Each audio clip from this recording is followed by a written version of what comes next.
নমস্কার, Kaushik edu point YouTube চ্যানেলে আজকে আমরা নেতাজি সুভাষ মুক্ত বিশ্ববিদ্যালয় হিস্ট্রি পিজি থার্ড পেপারটা ফার্স্ট ইয়ারে নিয়ে অ্যাসাইনমেন্ট নিয়ে আমরা ডিসকাস করব। আমি এর আগে 3টি পেপার করে দিয়েছি। পিজি 3তে আছে history of India 1885 to 1964। Generally তোমরা যেটা করো, লগ ইন করে ড্যাশবোর্ডে আসো, ড্যাশবোর্ডে গিয়ে তোমরা যে থার্ড পেপারটা সিলেক্ট করে স্টার্ট টেস্ট করে দেবে। তোমরা জানো নতুন করে কিছু বলার নেই। স্টার্ট টেস্ট করার পর তোমাদের প্রথম প্রশ্ন, 1947 সালে কার সভাপতিত্বে বাউন্ডারি কমিশন গঠিত হয়? অর্থাৎ ভারত পাকিস্তানে যে বাউন্ডারি কমিশন হয়েছিল কার নেতৃত্বে গঠিত হয়? অপশান এখানে হবে বি, সিরিল র্যাডক্লিফ। র্যাডক্লিফের নেতৃত্বে কিন্তু বাউন্ডারি কমিশন গঠিত হয়েছিল। অপশান বি করে তোমরা 7 নেক্সটে চলে যাবে। এবং এই র্যাডক্লিফের নেতৃত্বে বাউন্ডারি কমিশন যথেষ্ট বিতর্কিত হয়েছিল, যেটা বর্তমান ভারত বাংলাদেশেও ভাগ হয় এবং পাকিস্তান ওদিকেও ভাগ হয়েছিল, যেটা পূর্ব পাকিস্তান ছিল। 1892 সালে বেঙ্গল কেমিক্যাল কে প্রতিষ্ঠা করেন? সহজ উত্তর, আচার্য প্রফুল্লচন্দ্র রায়।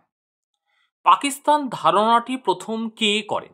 অনেকেই এটা চৌধুরী রহমত আলী করবে, কিন্তু না, সঠিক উত্তর হবে অপশান বি, মোহাম্মদ ইকবাল, যিনি পাকিস্তান ধারণাটা প্রথম দিচ্ছেন, কিন্তু পাকিস্তান অ্যাজ এ স্টেট এটা দিচ্ছেন কিন্তু চৌধুরী রহমত আলী। চৌধুরী রহমত আলী উত্তর হবে না, অপশান বি হবে মোহাম্মদ ইকবাল। ঠিক আছে, চৌধুরী রহমত আলী কিন্তু পাকিস্তান অ্যাজ এ স্টেট দিচ্ছেন, কিন্তু অ্যাজ এ পাকিস্তান কনসেপ্ট ধারণা মোহাম্মদ ইকবাল অক্সফোর্ডে ইউনিভার্সিটি, কেমব্রিজ ইউনিভার্সিটিতে কিন্তু দিয়েছিলেন।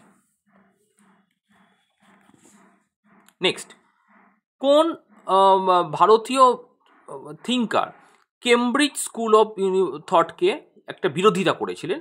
উত্তর হবে আর.পি. দত্ত। মার্ক্সবাদী ঐতিহাসিক আর.পি. দত্ত কিন্তু এর বিরোধিতা করেছিলেন। নেক্সট প্রশ্ন, আর.পি. দত্ত সঠিক উত্তর হবে। নেক্সট প্রশ্ন, অনিল শীল কিন্তু কেমব্রিজ স্কুলের মধ্যে হবে, অনিল শীল উত্তর হবে না, উত্তর হবে আর.পি. দত্ত, যিনি কিন্তু এটা করেছিলেন।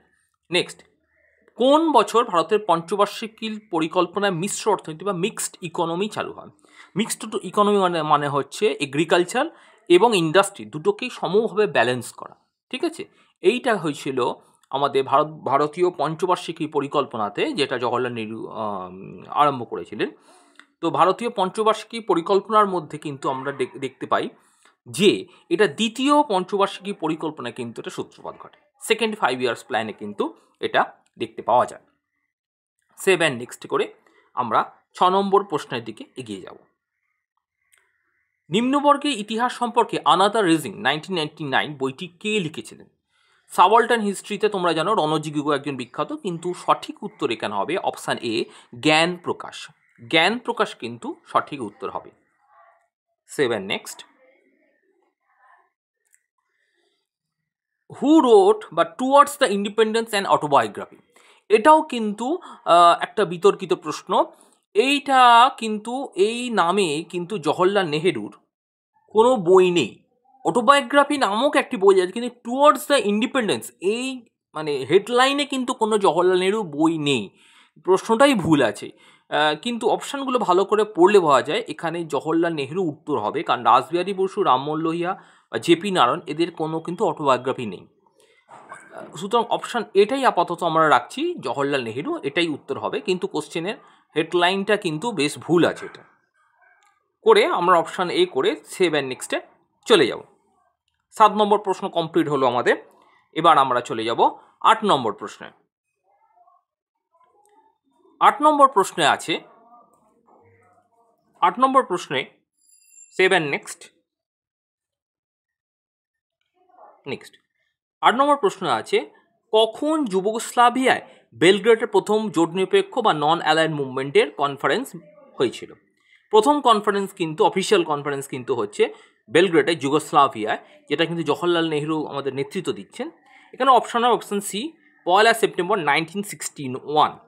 1 সেপ্টেম্বর 1961-এ কিন্তু এটা হচ্ছে। এর আগে কিন্তু মানে স্টার্টিংটা হচ্ছে কিন্তু বান্দুংয়ে 55-এ।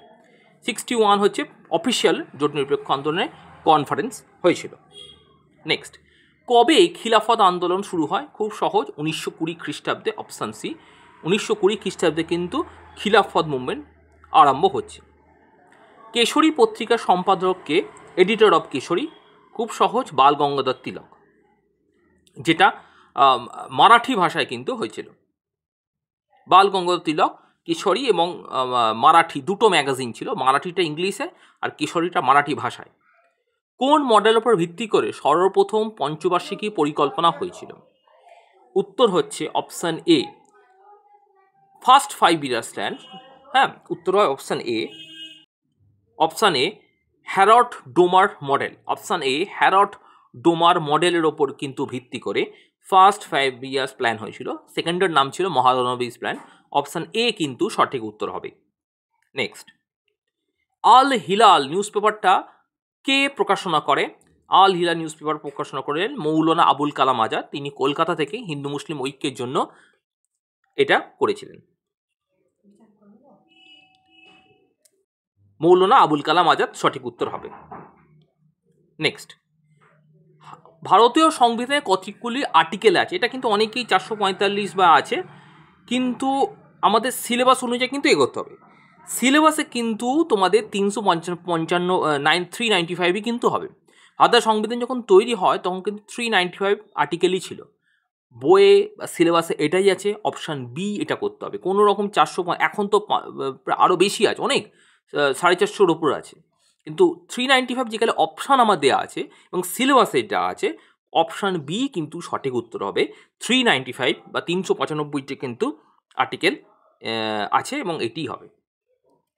দিয়ে আমরা এখানে 395 দিয়ে আমরা 7 নেক্সটে চলে যাব। কাকে রাষ্ট্রগুরু বলা হয় জাতীয়তাবাদে? সুরেন্দ্রনাথ বন্দ্যোপাধ্যায় সকলেই যেন রাষ্ট্রগুরু বলা হয়।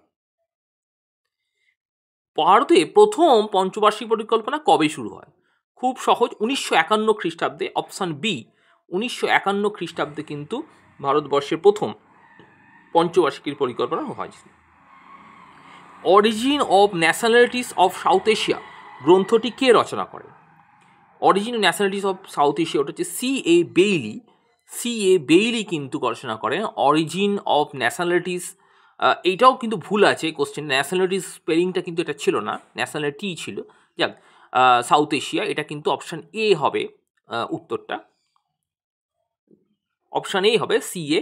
বেইলি। C.A. বেইলি কিন্তু সঠিক উত্তর হবে।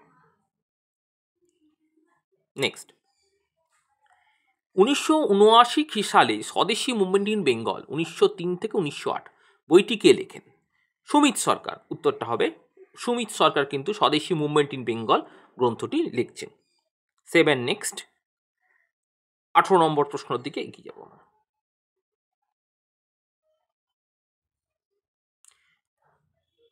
কে কংগ্রেস সোশ্যালিস্ট পার্টি গঠনের সঙ্গে যুক্ত ছিল? এটাও ভীষণ বিতর্কিত প্রশ্ন। রামমোহন লোহিয়া এবং আচার্য নরেন্দ্র দেব দুজনেই কিন্তু ছিলেন। পরে সুভাষচন্দ্র বসুও কিন্তু এর সঙ্গে যুক্ত হয়, কিন্তু ফরমেশনের সঙ্গে কারা যুক্ত, প্রতিষ্ঠার সঙ্গে?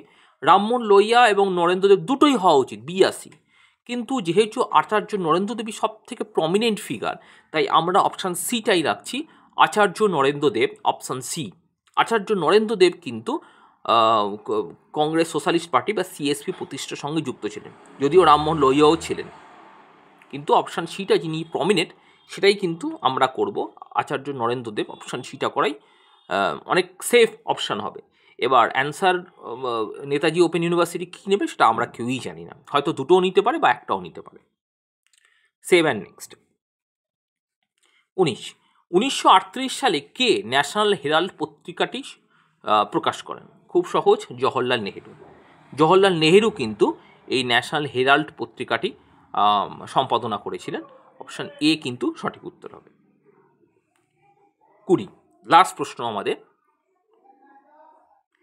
আচ্ছা, স্বরাজ দলের সেক্রেটারিকে বা স্বরাজ দলের প্রতিষ্ঠাতা সম্পাদককে? স্বরাজ পার্টি প্রতিষ্ঠা চিত্তরঞ্জন দাস, মতিলাল নেহেরু দুজনেই করেছিলেন, কিন্তু চিত্তরঞ্জন দাস হয়েছিলেন প্রথম প্রেসিডেন্ট এবং মতিলাল নেহেরু হয়েছিলেন প্রথম সেক্রেটারি বা জেনারেল সেক্রেটারি যেটাকে আমরা বলি। সুতরাং অপশান এ কিন্তু সঠিক উত্তর হবে Motilal Nehru, not option B. Option A হবে মতিলাল নেহেরু, যিনি কিন্তু সংগঠনের প্রথম জেনারেল সেক্রেটারি ছিলেন। পরবর্তীকালে চিত্তরঞ্জন দাস কিন্তু প্রেসিডেন্ট হন এবং দুজনেই কিন্তু প্রতিষ্ঠার সঙ্গে যুক্ত ছিলেন।